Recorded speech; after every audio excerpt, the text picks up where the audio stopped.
Video വ്യക്തമായി watch ചെയ്യാൻ full screen ഉപയോഗിക്കുക. നമ്മുടെ കിസ്വെബിന്റെ മെമ്പർഷിപ്പിൽ ജോയിൻ ചെയ്താൽ ലേണേഴ്സിന് ചോദിക്കുന്ന എല്ലാ ചോദ്യങ്ങളും നിങ്ങൾക്ക് നമ്മുടെ ചാനൽ പേജിൽ കാണാൻ സാധിക്കും. ജോയിൻ ചെയ്യൂ, ഈസിയായി ടെസ്റ്റിൽ വിജയിക്കൂ.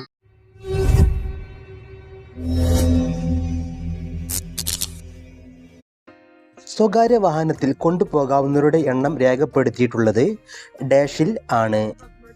രജിസ്ട്രേഷൻ സർട്ടിഫിക്കറ്റ്, നികുതി റെസീറ്റ്, പെർമിറ്റ്, ഇൻഷുറൻസ് സർട്ടിഫിക്കറ്റ്.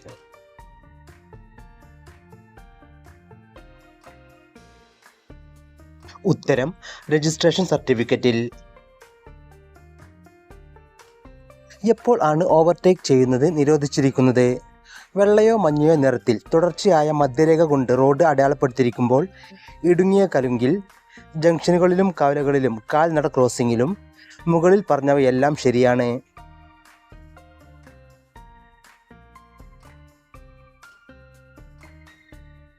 ഉത്തരം മുകളിൽ പറഞ്ഞവ എല്ലാം ശരിയാണ്. സ്റ്റോപ്പ് ലൈൻ എന്നതുകൊണ്ട് അർത്ഥമാക്കുന്നത് വെള്ളയോ മഞ്ഞയോ നിറത്തിൽ റോഡിൻ്റെ അരികിലൂടെ വരച്ച വര, റോഡ് ജംഗ്ഷൻ്റെയോ കാൽനട ക്രോസിങ്ങിൻ്റെയോ മുമ്പായി കാരിയേജ് വേക്ക് കുറുകെയുള്ള വെള്ള ലൈൻ, റോഡിൻ്റെ നടുവിലൂടെയുള്ള ഇടവിട്ട വെള്ളവര, മഞ്ഞ നിറത്തിൽ റോഡിൻ്റെ നടുവിലൂടെ വരച്ച വര.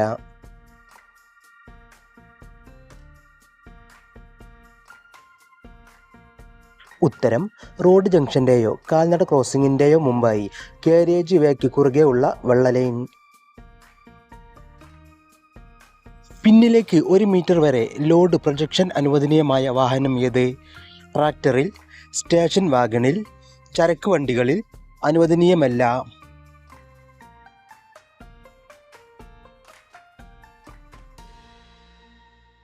ഉത്തരം അനുവദനീയമല്ല. കെട്ടിവലിക്കുന്ന വാഹനങ്ങൾക്കിടയിൽ അനുവദനീയമായ പരമാവധി അകലം എത്ര? 7 മീറ്റർ, 5 മീറ്റർ, 10 മീറ്റർ, 3 മീറ്റർ.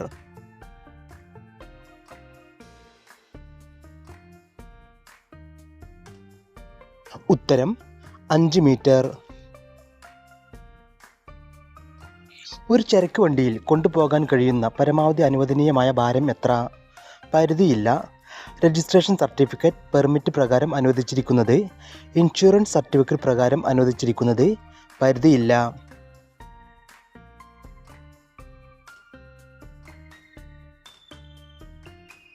ഉത്തരം രജിസ്ട്രേഷൻ സർട്ടിഫിക്കറ്റ്, പെർമിറ്റ് പ്രകാരം അനുവദിച്ചിരിക്കുന്നത്. മോട്ടോർ വെഹിക്കിൾസ് ആക്ട് 1988 സെക്ഷൻ 112 പ്രകാരം ഡാഷ് വേഗത പരിധി കവിയാൻ പാടില്ല, മദ്യം കഴിച്ച ശേഷം വാഹനം ഓടിക്കാൻ പാടില്ല, നികുതി അടക്കാതെ റോഡിൽ വാഹനം ഉപയോഗിക്കരുത്, വാഹനത്തിൻ്റെ മൊത്ത ഭാരം കവിയാൻ പാടില്ല.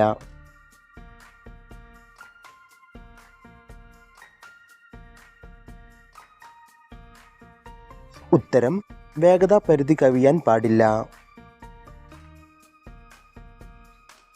1988 മോട്ടോർ വെഹിക്കിൾസ് ആക്ട് സെക്ഷൻ 113 പ്രകാരം ഡ്രൈവർ വാഹനം ഓടിക്കാൻ പാടില്ല ഡാഷ് മദ്യം കഴിച്ച ശേഷം വാഹനം ഓടിക്കാൻ പാടില്ല, വേഗത പരിധി കവിയാൻ പാടില്ല, വാഹനത്തിൻ്റെ മൊത്തം ഭാരം കവിയാൻ പാടില്ല, മുകളിൽ കൊടുത്തിരിക്കുന്നതിൽ ഒന്നുമല്ല.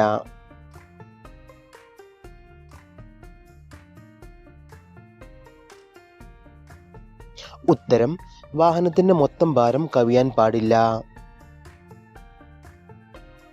മോട്ടോർ വെഹിക്കിൾസ് ആക്ട് 1988 സെക്ഷൻ 129 അനുസരിച്ച് ഒരു മോട്ടോർ സൈക്കിൾ ഓടിക്കുന്ന വ്യക്തി ഡാഷ് ജെർക്കിൻ ധരിക്കണം, ഹെൽമറ്റ് ധരിക്കണം, ഷൂസ് ധരിക്കണം, കയ്യുറകൾ ധരിക്കണം.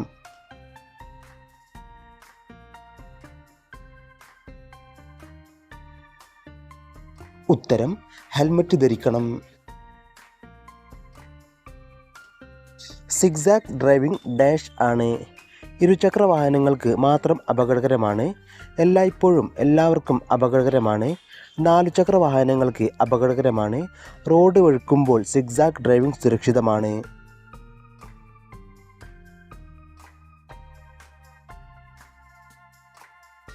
ഉത്തരം എല്ലായ്പ്പോഴും എല്ലാവർക്കും അപകടകരമാണ്. അപ്പോൾ നമുക്ക് നമ്മുടെ ചാനൽ ഒന്ന് ഓപ്പൺ ആക്കി നോക്കാം. ഓപ്പൺ ആയി കഴിഞ്ഞാൽ മുകളിൽ കുറച്ച് ഓപ്ഷൻസ് കാണാൻ കഴിയും. ഹോം, വീഡിയോസ്, ഷോർട്സ് എന്ന് കാണാൻ കഴിയും. കമ്മ്യൂണിറ്റി മെമ്പർഷിപ്പ് എന്ന് കാണാൻ കഴിയും. നമ്മുടെ ചാനലിൽ മെമ്പർഷിപ്പ് എടുത്തവർക്ക് മാത്രമേ മെമ്പർഷിപ്പ് എന്നുള്ള ഓപ്ഷൻ അവിടെ കാണാൻ കഴിയൂ. ലേണേഴ്സിന് പോകുന്നവർക്ക് വളരെ ഉപകാരമായിരിക്കും. താല്പര്യമുള്ളവർക്ക് മുകളിൽ ജോയിൻ ബട്ടൺ അമർത്തി ജോയിൻ ചെയ്യാവുന്നതാണ്. മെമ്പർഷിപ്പ് ഓപ്പൺ ആയി കഴിഞ്ഞാൽ അവിടെ മെമ്പേഴ്സ് ഓൺലി ആയിട്ട് ഒരുപാട് ലേണേഴ്സ് ക്വസ്റ്റൻസ് നമുക്ക് കാണാൻ കഴിയും. സാധാരണ ടെസ്റ്റിന് ചോദിക്കുന്ന എല്ലാ ക്വസ്റ്റൻസും നിങ്ങൾക്ക് അവിടെ കാണാൻ കഴിയും. വാഹനം ഇറക്കത്തിൽ ആണെങ്കിൽ വേഗത നിയന്ത്രിക്കാൻ എന്താണ് ചെയ്യേണ്ടത്? ലോ ഗിയർ ഉപയോഗിക്കുക, എൻജിൻ നിർത്തുക, ന്യൂട്രൽ ഗിയർ തിരഞ്ഞെടുക്കുക, ക്ലച്ച് ഉപയോഗിക്കുക.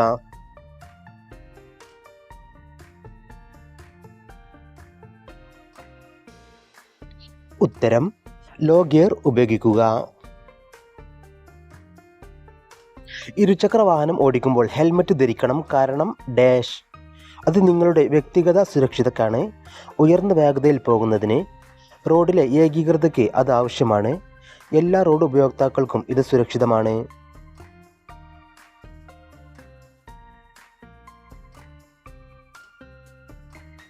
ഉത്തരം അത് നിങ്ങളുടെ വ്യക്തിഗത സുരക്ഷയ്ക്കാണ്. ഒരു സീബ്ര ക്രോസിംഗിൽ കടക്കാൻ കാത്തിരിക്കുന്ന കാൽനട യാത്രക്കാർക്കായി നിങ്ങൾ നിർത്തുന്നു. അവർ കടക്കാൻ തുടങ്ങുന്നില്ല. നിങ്ങൾ എന്താണ് ചെയ്യേണ്ടത്?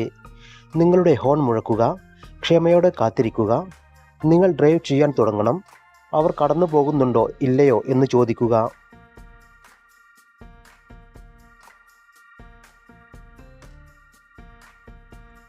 ഉത്തരം ക്ഷമയോടെ കാത്തിരിക്കുക. നിങ്ങളുടെ ലൈറ്റുകൾ ഡിപ്പ് ചെയ്യേണ്ടത് അത്യാവശ്യമാണ്. എവിടെ? എതിരെ വരുന്ന വാഹനത്തിൻ്റെ അടുത്ത്, മോഡൽ മഞ്ഞ് ഉള്ളപ്പോൾ, ഫോഗ് ലാമ്പ് സ്വിച്ച് ഓൺ ആയിരിക്കുമ്പോൾ, മറ്റൊരു വാഹനത്തിന് തൊട്ട് പിന്നിൽ ഓടിക്കുമ്പോൾ. മുകളിൽ പറഞ്ഞവയെല്ലാം ശരിയാണ്.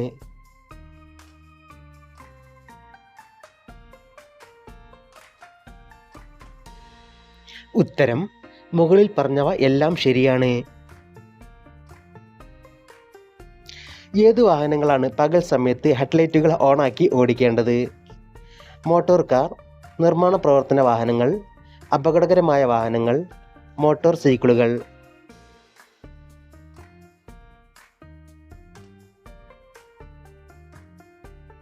ഉത്തരം മോട്ടോർ സൈക്കിളുകൾ.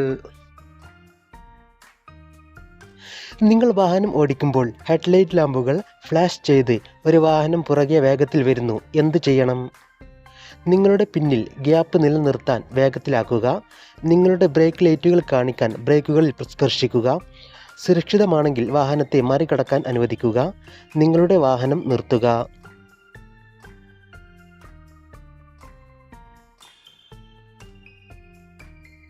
ഉത്തരം സുരക്ഷിതമാണെങ്കിൽ വാഹനത്തെ മറികടക്കാൻ അനുവദിക്കുക. പകൽ സമയത്ത് നിങ്ങൾ എപ്പോഴാണ് ഹെഡ്ലൈറ്റ് ഉപയോഗിക്കേണ്ടത്? കാഴ്ച കുറയുന്ന സാഹചര്യങ്ങളിൽ, നാട്ടുവഴികളിൽ, ഇടുങ്ങിയ തെരുവുകളിലൂടെ, അടിയന്തര സാഹചര്യങ്ങളിൽ.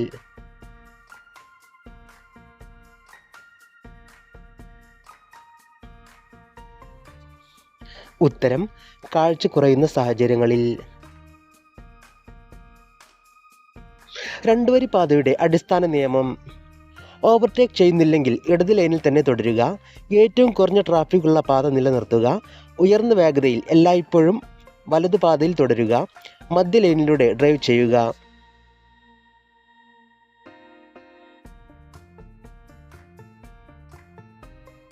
ഉത്തരം ഓവർടേക്ക് ചെയ്യുന്നില്ലെങ്കിൽ ഇടത് ലൈനിൽ തന്നെ തുടരുക. എല്ലാ വാഹനത്തിലും നിയമപരമായി ഉണ്ടായിരിക്കേണ്ടത്: പ്രഥമ ശുശ്രൂഷ kit, spare wheel, audio system, seat belt.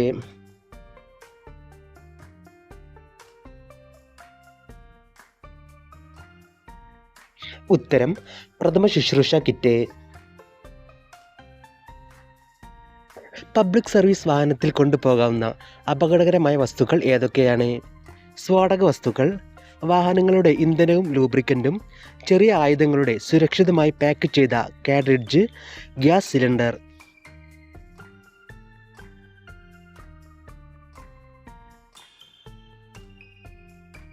ഉത്തരം വാഹനങ്ങളുടെ ഇന്ധനവും ലൂബ്രിക്കൻറ്റും.